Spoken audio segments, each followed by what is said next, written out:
এই সেটিংসটি চালু করলে কিন্তু হোয়াটসঅ্যাপের বস বলে আপনাকে সবাই ডাকবে। তো বন্ধুরা, হোয়াটসঅ্যাপে একটি দারুণ সেটিং চলে এসেছে।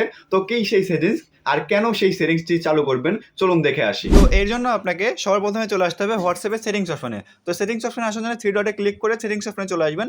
আসার পরে এখানে দেখতে পাচ্ছেন চ্যাট লেখা রয়েছে, এখানে ক্লিক করবেন। এখানে ক্লিক করার পর ডিফল্ট চ্যাট থিম লেখা রয়েছে, এখানে ক্লিক করবেন। এখানে আসার পরে এই যে ওয়ালপেপার, এটাই আসল মজা। তো এখানে ক্লিক করার পরে দেখতে পাচ্ছেন এখানে চুজ ফ্রম গ্যালারি রয়েছে, এখানে ক্লিক করবেন। এখানে ক্লিক করার পরে আপনার যে কোনো একটি ছবি কিন্তু আপনি এখান থেকে বেছে নিতে পারবেন। তার জন্য আমি এই ছবিটি নিয়ে নিচ্ছি।